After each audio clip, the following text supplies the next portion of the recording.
This is Books for Breakfast, a podcast where we talk about books and writing. I'm Enda Wiley. And I'm Peter Sirr. And you're all very welcome to this morning's show. On this morning's show, Enda will be looking at Hilary Mantel's memoir, Giving Up the Ghost. And who are the people who keep a love of books alive in our city? Well, our Toaster Challenge guest today is Bernadette Larkin. She's an expert in the area of literature for children and young adults. And she'll be talking to us about books for young adults. And also she will be talking about a book that she loves. Also, we're very excited to have a young adult reader on today's episode too to talk to us about her favourite book. More of this later. So, the coffee's made. The toast is on. And the books are on the table. You come to this place mid-life. You don't know how you got here, but suddenly you're staring 50 in the face.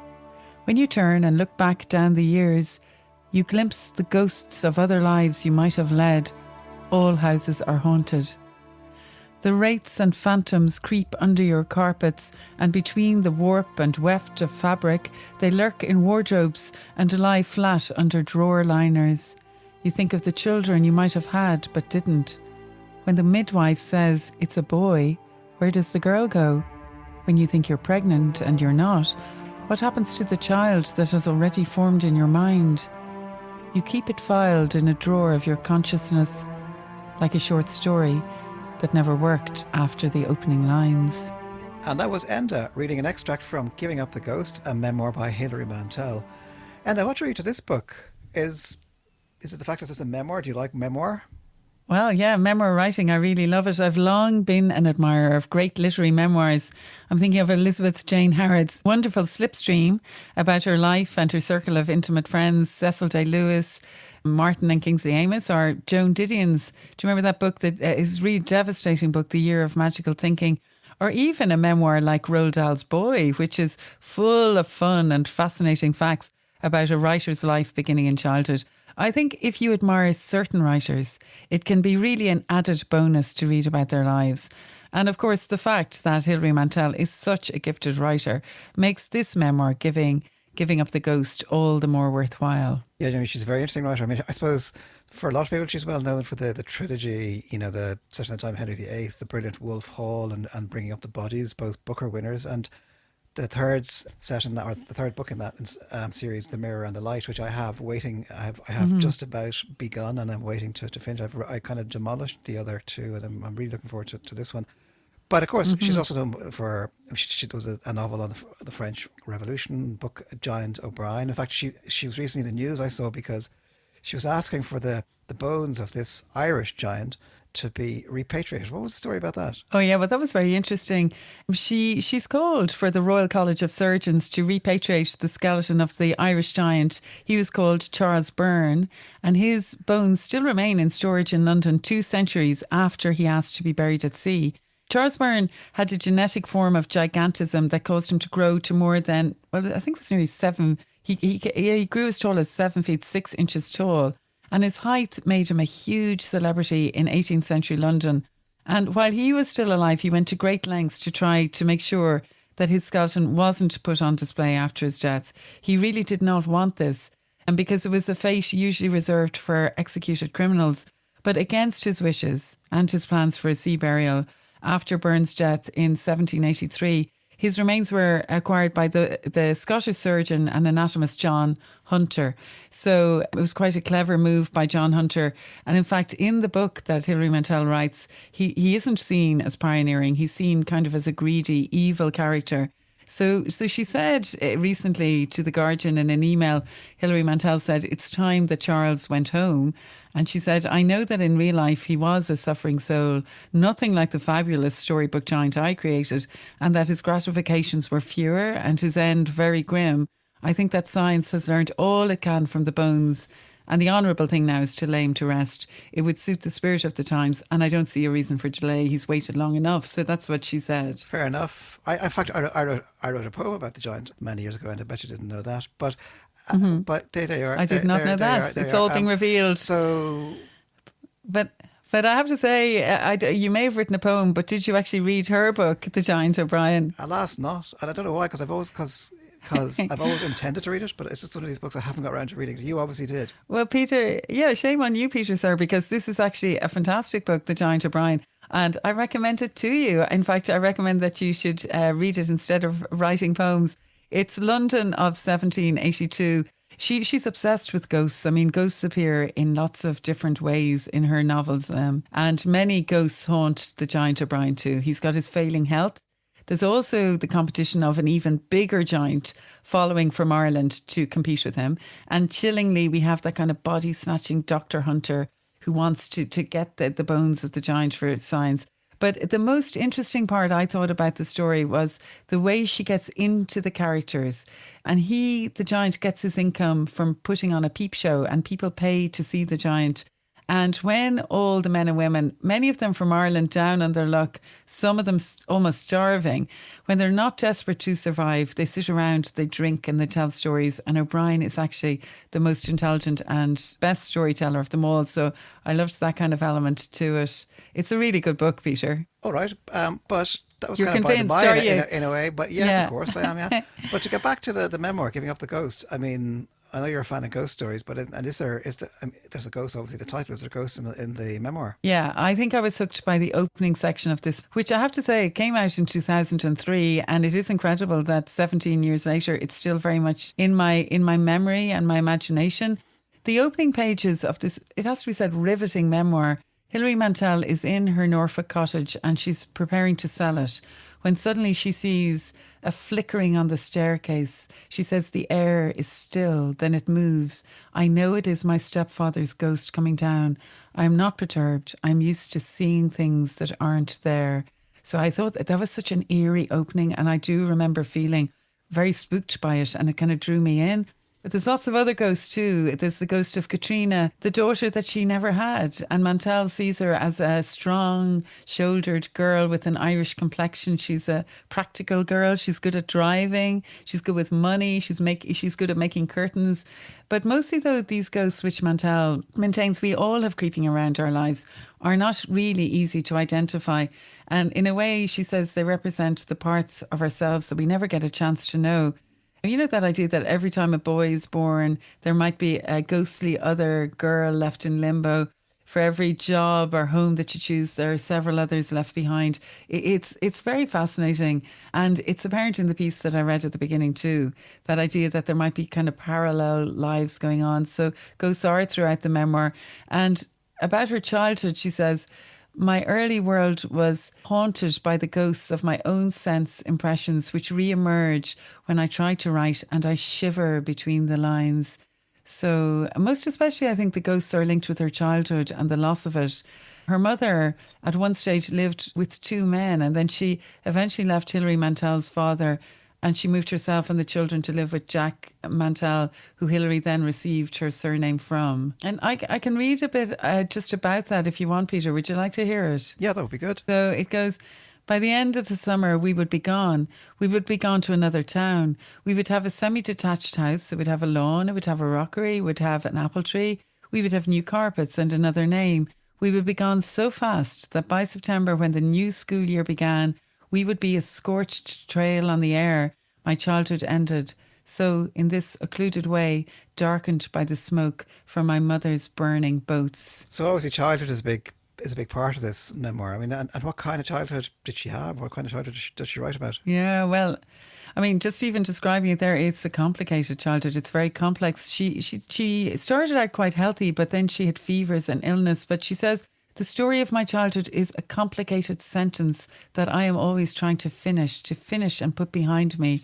It resists finishing, and partly this is because words are not enough.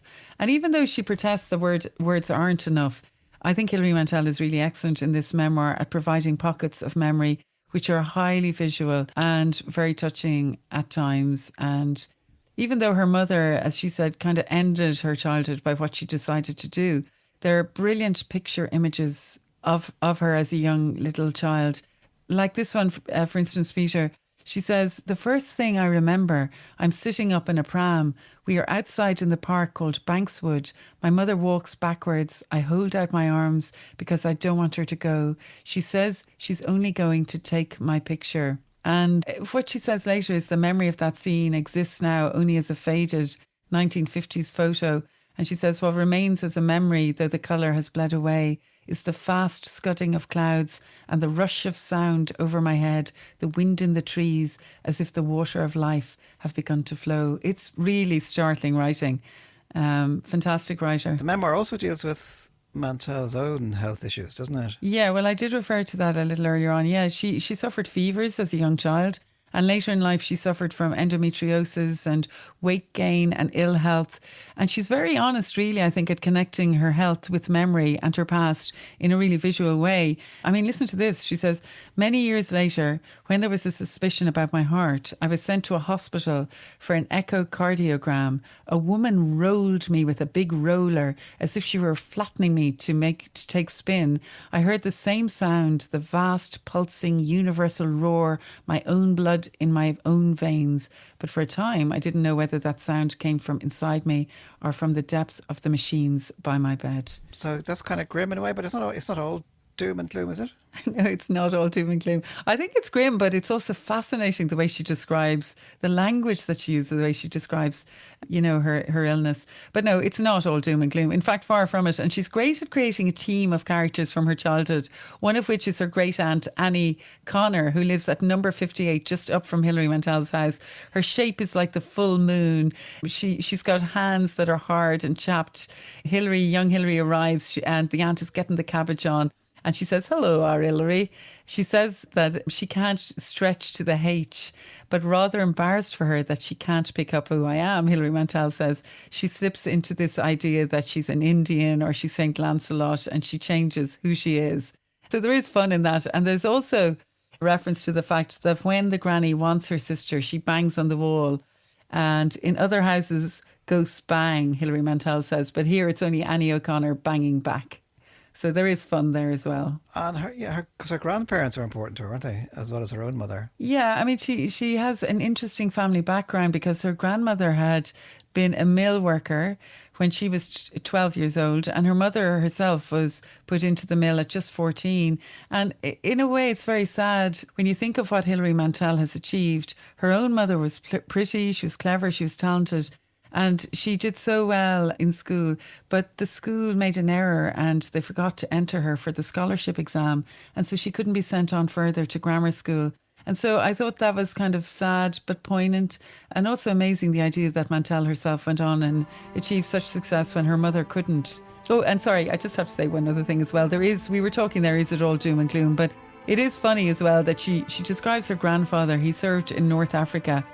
And she has a lot of memory of stories about men who did not come home at all. And at the age of 4, she says she walked into school knowing how to load a machine gun belt and waiting for the moment that she would become a boy. And then she said, my best days, she writes of this moment, were behind me. So all in all, I got the impression that you are recommending this memoir. I think you are correct, Peter, sir. I am indeed. I think it's such a fine memoir. And I have to agree with Anne Enright, who said of Giving Up the Ghost, if you want to know why Hilary Mantel writes fiction, or indeed if you want to know why fiction is necessary, then the answers to both of these urgent questions can be found in Giving Up the Ghost. That was Enda talking about Giving Up the Ghost. It's a memoir by Hilary Mantel, and it's published by Fourth Estate, and details, as always, will be on the website booksforbreakfast.buzzsprout.com.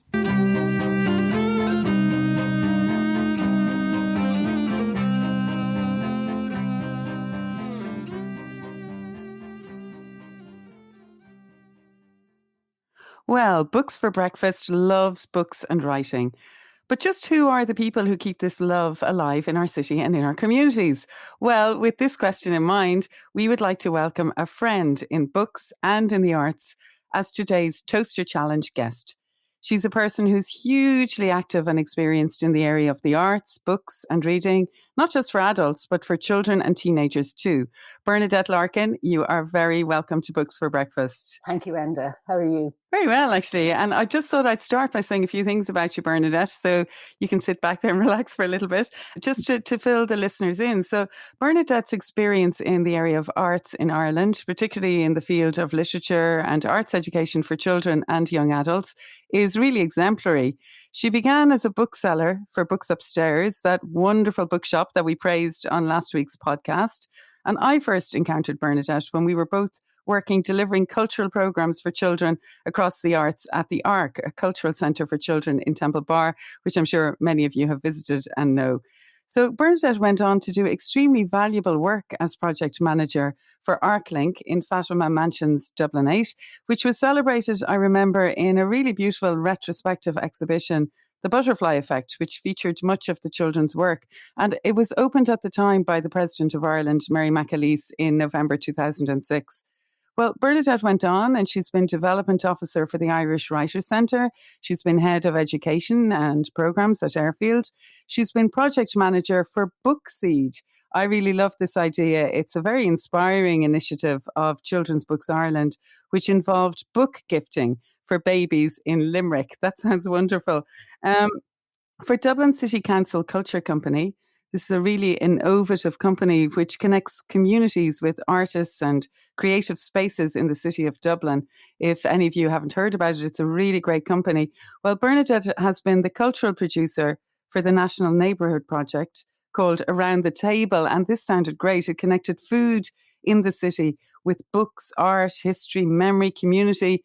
And she was also cultural producer for the National Neighbourhood Project, which was called My Place, a Portrait, where schools and students in Dublin 8 responded through visual art and writing to their own city and connected with arts institutions and buildings in the city of Dublin.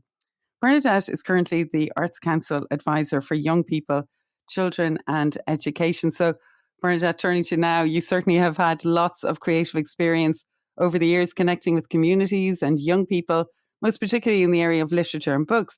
You really believe in getting the power of books out to communities, don't you? I do, yeah.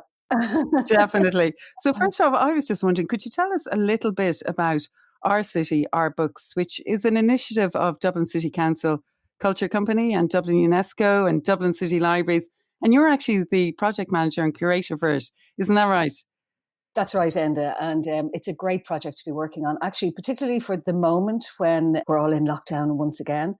But so it's an online project and it aims to build a virtual bookshelf for Dublin.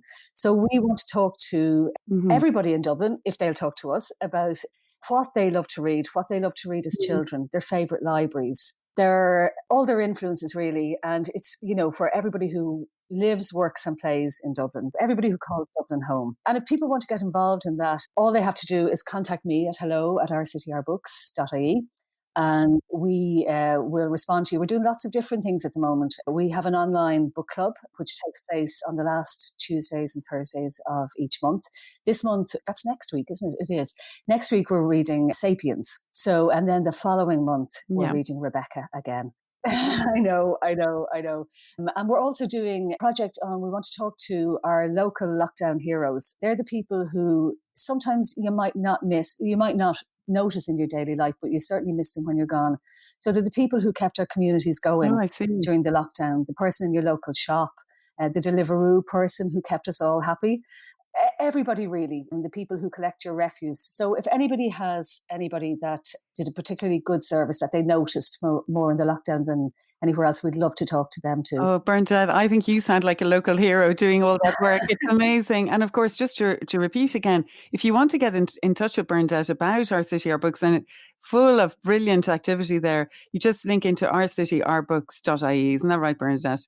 But that's right. And actually, sorry, Enda, just one thing that I forgot that might be useful to some people. Because a lot of book clubs and a lot of older people are missing their book club at the moment, we are actually doing some Zoom training for people to get their book clubs up and running. So if people are interested in that, they can get in touch with us about that too. Oh, that's a really good idea, because I certainly enjoy joining up with my book club on Zoom. So that's a great service for people.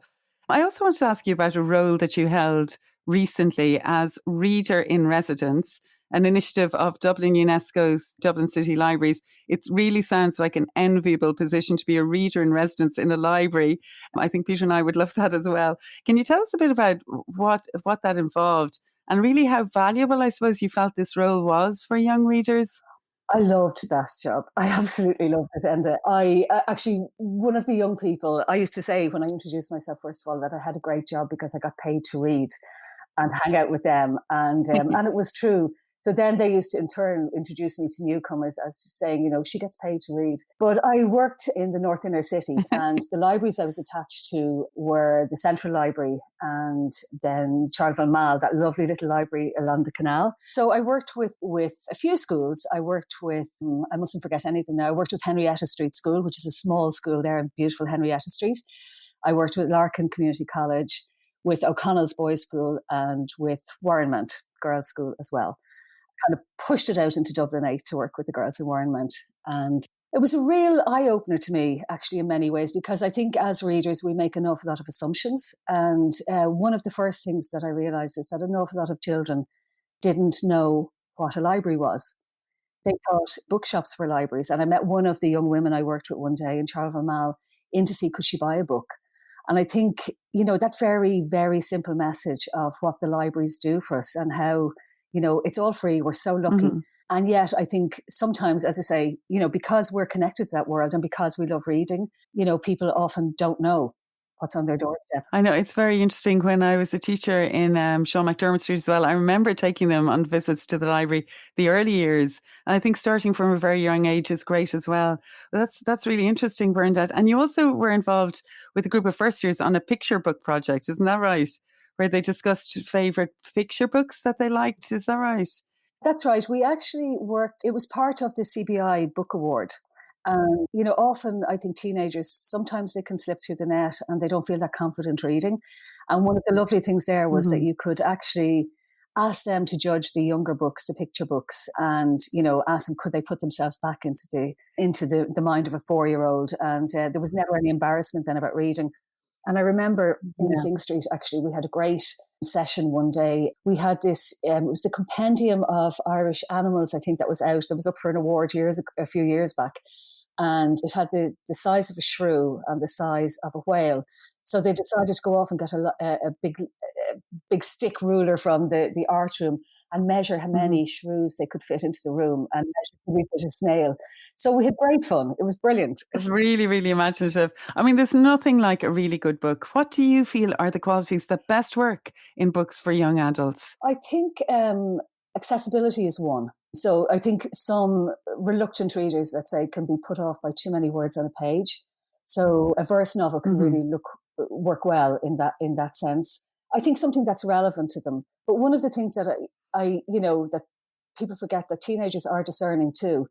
And they can spot a mile away if something is badly written or if something is just written to push an issue. They see through that. I remember chatting to a group of young women in Waterford, and they were saying that it puts them off. They know it's written, somebody has looked up kind of the things that teenagers, the issues that are facing teenagers, and they write according to that. And that's not what they want. They still want a good story. They still want something that they can identify with, but also that transports them. That saying that books should be a reflection of yourself, a mirror, but also a window out into the open. So it should expand horizons as well. Yeah, well, I definitely, by the sound of it, Bernadette, you are definitely doing that. So I'm just wondering, in that light, what recent books or books for young adults have really grabbed your attention recently? Well, one of them actually is a very small book. It's called The Family Tree by Mal Peet, and it's a book that was published by Barrington Stoke. And Barrington Stoke make books that look the same as any other book, but they're written for people who have difficulty reading in mind. So they're written for people with dyslexia and different issues facing them. But they're written on beautiful paper. Everything is taken into account, from the spacing on the page, the colour of the paper, the font they use. And this one is called The Family Tree. And I'll just tell you a little bit about what it says on the inside end. It says, "The nest was the best thing my dad ever built, and he built it for me. He built it when we moved into the new house, him, me and Mum. I thought it was wonderful, outrageous. But then dad went there to hide from the world and from mum, and everything started to go wrong. And it's a really sensitive portrayal of depression and breakup of the family. Oh, I see. And what, could you just repeat the title again there, Bernadette, for It's listeners? called The Family Tree, and by Mal Okay, Pete. we will definitely put details of that on our website, and not to take too much from the toaster challenge, which we will be talking about Mm. again. But that sounds very interesting, Bernadette. And maybe just Yeah, one other, if you could just give us a shout out to one other book. yeah. Another one that really teenagers loved was The Hate You Give, and this is it's a novel, and it's a big enough book, and they also made a film of it. It's by Angie Thomas, and it links in very much with Black Lives Matter movement. Because a young, I'm not spoiling anything now, but a young man Mm, that's in his car, and he's stopped and he's shot by a white policeman, and the young man is black. But it's a really interesting book, and as I say, there was a film made of it as well. And often, I think people underestimate young adult books because this in itself is a really good piece of mm. work. But we did it, myself and the English teacher and the librarian in Warrenmount worked together on a project with the young women there. And from that, we jumped into the poetry of Maya Yeah. Angelou and talked about Angela Davis and the Black Panther movement, and had a big discussion about, I suppose, people's lives and the effect of poverty and It injustice on is their interesting lives. how you're using books as a way of opening up discussion, which is really the future of book reading, I think. And speaking about the future of books, do you think that there's so much competition with social media, Instagram, TikTok? Do you think, Bernadette, that books will still hold their attention for young readers in the future? Absolutely, and I think part of it is I just haven't found a young person that didn't like reading when they got the right book. And I think that's part of it. And I think it's taken the time to find that book. And I think it's very difficult in school, but there are amazing libraries, like Larkin Library. That was one of the schools that I worked with. And actually, we did have a books for breakfast there. And Oh, very interesting. I used to go in every morning or every Friday morning before school, and we had a book club there. And the children would come along and we'd have breakfast together and read. Oh, that's so Um, lovely, isn't it? yeah, it was great. Uh, It was a great way to start the day. Thanks very much, Bernadette, for coming in to talk to us about this section of our chat, the area of projects that connect people, and especially young people with books and literature. The city, I have to say, really needs people like you, Bernadette. So now we're going to move on to the toaster challenge. I can see Peter there waving the bread. We've asked Bernadette to choose a book for young adults that she's read and really admired. So Bernadette will talk for 2 to 3 minutes, as long as it takes to make a slice of toast. I think the bread is ready and it's going down. So 1, 2, 3, off you go, Bernadette. Okay, well, the book I've chosen as my favourite book for young adults is Moonrise by Sarah Crossan. Sarah was laureate Minogue here. She was the previous laureate Minogue, and she writes in verse. And this is a book about two brothers, one who ends up in prison.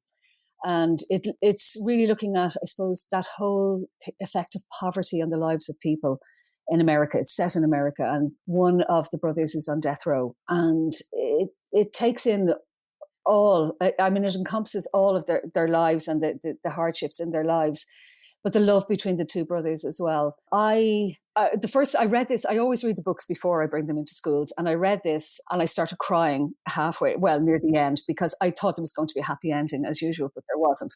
Spoiler alert.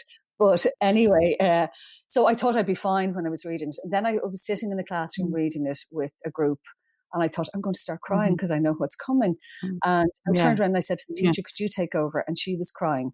And then I looked around, and one by one, I could see all the young people in the room with tears in their eyes. I mean, it's very moving. It's very Mm. accessible. And I think the verse appeals Mm. to young people, often ones that are challenged in reading, because they feel it's an achievement when they finish a book. I mean, Sarah has written lots of other ones, but this is my favourite. And I got John Lonergan, who's the ex-governor of Mountjoy, to read it and to review it for our ZTR Books. And he loved it as well, and found it was a very accurate portrayal of the kind of people who end up on death row or in our prison systems. So I would highly recommend Moonrise. And just on that, John, actually, when we were chatting, he said to me that the only things he ever saw making a difference in prisoners' lives were arts and education in all the years that he spent as governor of Mountjoy. This as well, I mean, you can see the strain the mother is on she has a drink problem and probably a drug problem as well. But I remember one young man, when we were reading it, I was asking, what did he think? How was the mother caring for her children? And he said, well, maybe her nerves were just gone. Maybe she had too much of everything going on. And I thought that was great, the way he could just kind of see through all that and identify, and feel sympathy for the mother as well, when I was kind of a little bit ready to condemn her, I must say, which was terrible. So, yeah, I would say Moonrise by Sarah Crossan is one of my favourite young adult books, because while there is an issue in it, it's not driven by that issue. It's driven by the young people and the effects of poverty on their life. And that's, I think, one thing that I keep coming back to is the effects of poverty on people's lives. And that's one of the reasons why the libraries are so important. I'll get a plug in for libraries again. It's because they're free. And yeah, I agree, Bernadette. Give that plug to the libraries. They deserve it. Yeah. I mean, the most amazing places in our cities and towns, libraries, because as you said, they open up worlds and they bring up issues of poverty and justice, but also happy issues. Books can be about happy things as well. Absolutely. Yeah. I mean, Sarah Crossan, she's writing this book in her usual trademark free verse style. And I think that's a really important point you're making, that this makes it easier and more accessible for children. Certainly we had Sarah Bannon on recently talking about her novel for adults, which has just come out as well. And Sarah said the same thing, that you just keep turning the page. But it's also, I mean, it's a book about two brothers. It's a book about Joe and his big brother, Ed, who's on death row, basically, and he claims that he's innocent. So it's a very stirring, thought-provoking story. I know this because I snuck it down from the shelf of my teenager daughter the other day. But it's not just a book for boys, because I think sometimes young readers can get confused. If it's got boy characters, they're going to read it. If it's girls, they want to read ones with girls. But in this book, there is also a romantic dimension as well, isn't there? There is a romantic dimension, yeah. Yeah. But also, I mean, I really haven't felt that divide in any of the young people that I work with.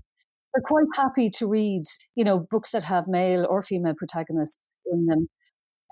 But also, I think sometimes it's the packaging that kind of, is going to put them off. If something looks, I think sometimes people think if they put something with a football on the front of it, a boy will read it. And if something is pink, a girl will read it.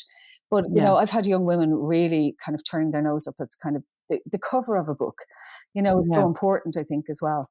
And I think this story is very sensitively told as well, isn't it? So that really helps, so it's not just kind of hitting them on the head with this theme-based, social issue thing. Just to say, actually, that's what I think with Sarah's characters is it's the characters that the young people get invested in, and then they become invested in the story. But I think it's not the issue that comes first.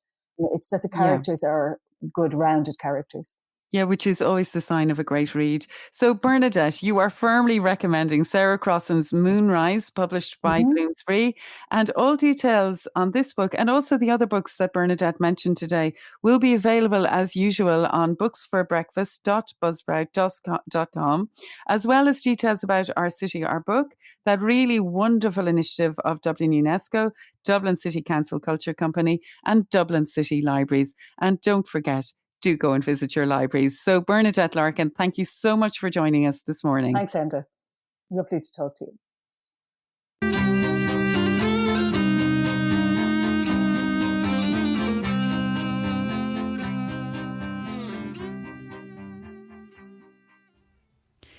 And moving on now, and still talking about books for young adult readers, we thought we would invite a 15-year-old that we know to come into Books for Breakfast and to talk to us about a novel that she really loves and recommends. Freya, you are very welcome indeed. Hi, Enda. Great to be here. Great. Okay, so Freya, we're just wondering, can you tell us the name of the book that you've got there and what you love so much about it? Because I've heard you talking about this book so often and you seem so enthused about it. I think you've even read it twice. So could you tell us what the name of the book is and why you love it so much? Yeah, well, it's one of my favourite books. It's called Anna and the Swallow Man by Gabrielle Savitt. I've read it so many times. It's a different experience every time I read it. It's so exciting, moving, and you go through so many emotions when you're reading it. And it's such a powerful story. It's about a young girl in Poland during the war. She loses her father, which happens very early on in the book, but she's so young, she doesn't really process it. and she finds a man, or he finds her, and they're traveling, trying to escape the grips of war and just find their way. But it's so special because it's not just another World War II book. It's completely different, and it's so powerful the way the story is told. Yeah, I mean, I read it as well, Frey, and I have to say I really loved it. It starts off November the 6th, doesn't it, in 1939, and Anna's, as you said, she's just 7 and she loves her father, and then suddenly he goes missing and she meets, as you said, this man. He's the Swallow Man, isn't he? And he's a very strange character. Tell the listeners a bit about him. I mean, I sense that we don't really get to know him fully. Sure we don't, Freya? Yeah, it's true. He kind of takes on a father role for her, but at the same time, you don't know anything about him, about his past. He's so mysterious. And one of the focal points in this book is language. Her Anna's father and this Swallow Man, they both have a great gift for languages, and it's so interesting in the book to hear French and German, Polish, Russian, everything. So the Swallow Man is kind of this dark figure, and sometimes he doesn't seem real. He feels like he might be an angel or something, and Anna tries to figure him out, but he doesn't let her in on any of his secrets. He's kind of teaching her how to survive in the wilderness, but it's all, everything he does has a purpose. He teaches her, Freya, doesn't the Swallow Man teach Anna the language of road? Isn't that right? Yeah, that's a really interesting bit in the book. It's kind of the characters that he has to take on as he's moving through Europe, so no one tracks him down, and he's a different person to every person he meets because he doesn't want to be found. And road is kind of how he explains to Anna that they can't be themselves. They always have to be putting on a character, and it's still real if you believe it's real, but the person you are on the road isn't yourself. Yeah, that's right. I found that strange. He was kind of ambiguous and slippery, and you remember the bits he kept changing his clothes to suit the surroundings and really carefully observing the people before they talk to them. Isn't there sections where they talk about coming to checkpoints and what they do there? Doesn't he gives her a special name, doesn't he, Freya? Yep, I might read that bit because that's one of my favourite bits when he's trying to explain to her how they have to get across the border. Anna takes on the role of his daughter, but he just calls her sweetie or honey. He doesn't use a name, and she just calls him dad or daddy. And they have to be really careful when encountering soldiers, and they travel through the woods mainly. There's a lot about nature in it, but when they do have to reach civilization, they change into their city clothes and try to blend in as much as possible and avoid soldiers as much as they can. Yeah, and that thing about language, Freya, that was absolutely ingenious in the book, the way you heard so many languages, but they had their own little language as well. Like, didn't they call the Nazis a particular name and the Russians a particular name? What were those names again? So he describes the Soviets as bears and the Nazis as wolves, I think. This is kind of his way that to Anna, who's so young, he's trying to explain it to her in a childish and simple way, what's going on in the world at that time. Yeah, and he's on a mission as well, isn't he, to find a bird, a particular bird. Does he actually ever find it? I don't think he does he? That's what the whole mission kind of is, but there's never really a destination to their constant wandering. He says to Anna that he's looking for a bird that's at the risk of going extinct, but he doesn't really elaborate on that. And even the ending, like, some people might find it like a bit unsatisfying, but it's just kind of left, you have no idea really. You don't know anything about the man or what he's going to do with life. Yeah, in that sense, it's a very mysterious read. Now, when they're travelling, Freya, they travel alone for a lot of the time, but suddenly they encounter a friend. And I loved this character in the book. Could you tell us a little bit about the friend, his name and who he was? And I know that you particularly liked him as well, didn't you? Yeah, well, that's what's really interesting as well. For so long, you get the sense that this Swallow Man has been travelling alone. But now with Anna, it's completely changes that dynamic, and he has to take care of her, but also has to constantly look out for himself and be safe. And they come across a man in the forest, Reb Herschel, and Anna immediately falls in love with him because he's everything the Swallow Man isn't. He's happy and musical, and he just does everything he can to enjoy life, even when things are so desperate. And the Swallow Man at first cannot stand this. He's stepping on twigs in the forest or drawing attention to them, and this is just everything that the Swallow Man stands against. But they take him with them to keep them safe because Anna thinks he can't look after himself and she needs a friend. He's older, obviously, he's a man, but she needs companions, and eventually Reb Herschel gets close with them and the Swallow Man, and it's really moving how they become so close. I mean, I found that moving, and he is a fantastic character. It's we won't give away what happens to Reb because I think readers have to enjoy the book for themselves. It is, as you said, a book that doesn't offer any soft conclusions. Sure, it doesn't, Freya.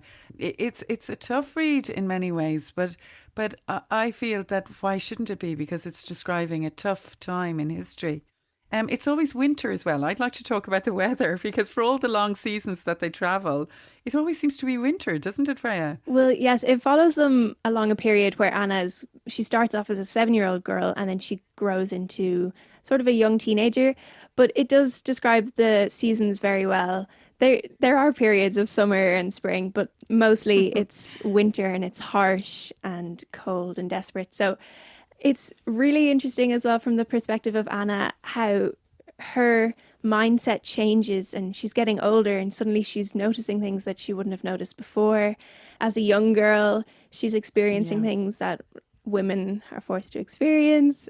It's so interesting how he describes time passing, the author. So good. Yeah, I do think that thing of her emerging from childhood into young womanhood, and she's turning into a beautiful young woman, and it's very delicately done. And Freya, I have to say as well, I know you agree with me on this, the actual writing is very beautiful in the book, isn't it? It's so exquisite. Like every single line you can quote and you read over again and again because it's so beautiful, the language he uses.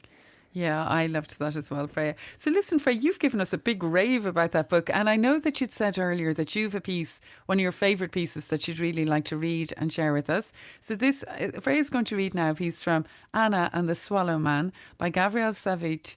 It's published by Random House in UK. And as usual, all details will be available on our podcast, booksforbreakfast.buzzsprout.com. But let's just sit back and have a listen now to Freya. She's going to treat us to a section from this really marvellous young adult book. So, Freya, thank you for coming in, and off you go. As the time went on, Anna began to see more and more soldiers, not just at crossroads and border checkpoints and city gates, but walking through fields or sleeping in forests. At a certain point, it was difficult to find new friends to meet, for all the soldiers between them. The Swallow Man explained them like this. Those look like young men, don't they? But they're not. The ones from the west, those are wolves, and the ones from the east are bears. They disguise themselves as young men because it's easier for them to travel in human places like roads and cities that way. Can you imagine how foolish a wolf would look trying to drive an automobile? The wolves and the bears, neither of them like human beings at all. And if they can find a reason to hurt you, they will. They're here because they want the world to be full of animals like them. They're making as much space as they can. And they make space by getting rid of people. At any moment, that people could be you. And that was Freya Sirr reading from Anna and the Swallow Man by Gabriel Savit, published by Random House UK. I think we've reached the end of our Books for Breakfast podcast this morning. I'm definitely rushing off to have more coffee. And I'm Enda Wiley and I have Peter Sirr here with me. And Peter, would you like to tell everyone about the details of the podcast if they'd like to listen again? Well, you can subscribe at all the usual sources, Google and Apple and so on. And if you want to check out the notes that go along with this podcast, you can go to booksforbreakfast.buzzsprout.com. And yeah, so we'll be back again next Thursday morning. We'll have the toast on, we'll have the kettle boiling, we will have more books to discuss, and we're looking forward to having you here. So goodbye, everybody. Goodbye.